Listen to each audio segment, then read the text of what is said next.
Chalo, now second method of preparation of alkyl halide they have given from hydrocarbons. Hydrocarbons compounds containing carbon and hydrogen. So alkyl halides are formed from saturated as well as unsaturated hydrocarbons by various reactions. Saturated hydrocarbons means here expected compound is alkane and unsaturated hydrocarbon means it is alkene. Already these both reactions we have discussed in 11th standard, so they have not given a single reaction related to this.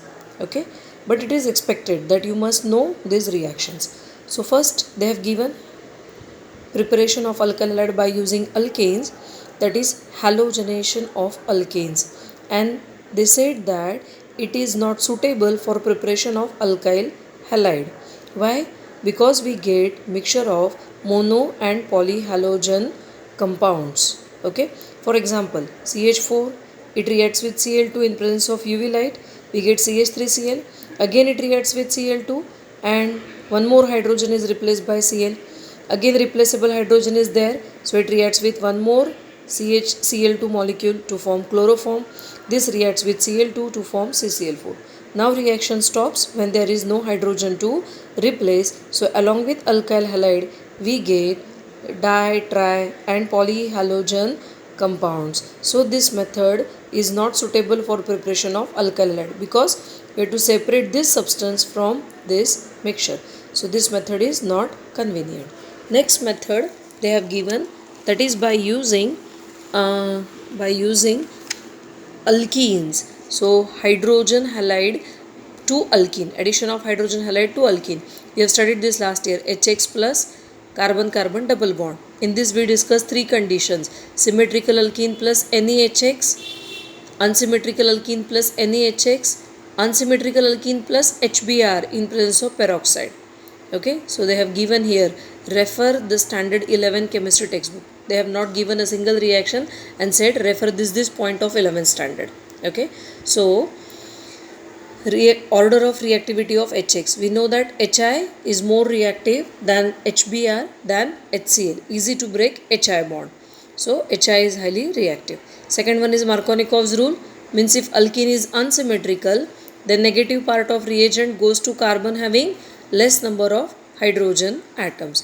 And peroxide effect means when unsymmetrical alkene reacts with HBr in presence of peroxide, Br goes to carbon having more number of hydrogen. We have discussed this in 11th as well as in our basic lectures. Now next one question is given here.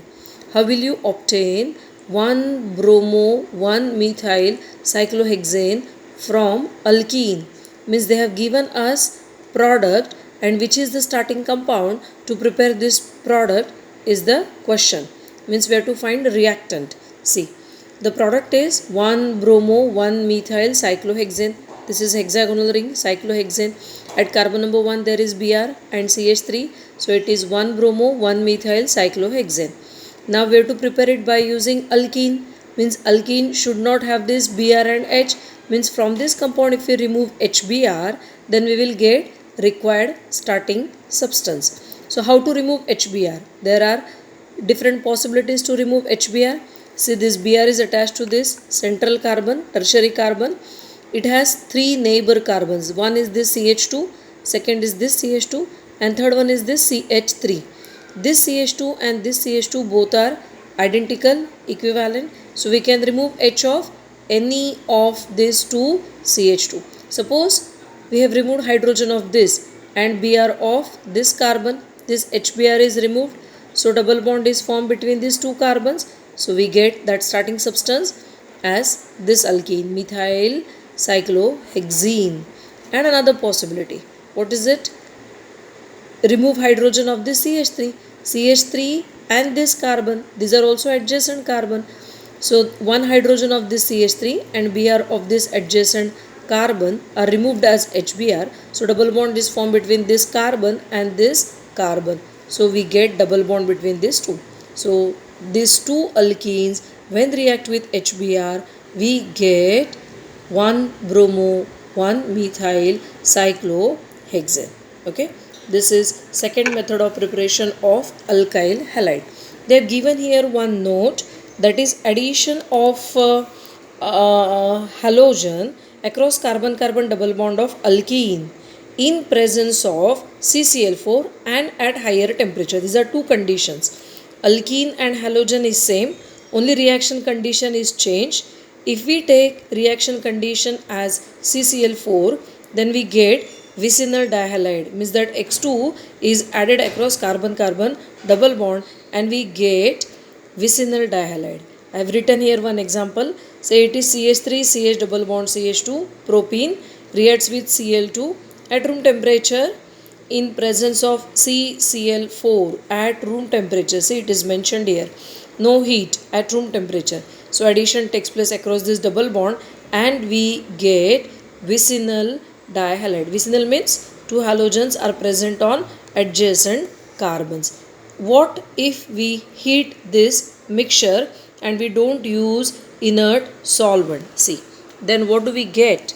Here, when alkenes are heated with Br2 or Cl2 at higher temperature, hydrogen atom of allylic carbon is substituted with halogen atom, giving allyl halide, means substitution takes place. In the previous case, at room temperature in presence of inert solvent like CCl4, there is addition, and in this case no inert solvent and temperature is higher, not room temperature, then substitution takes place at allylic position.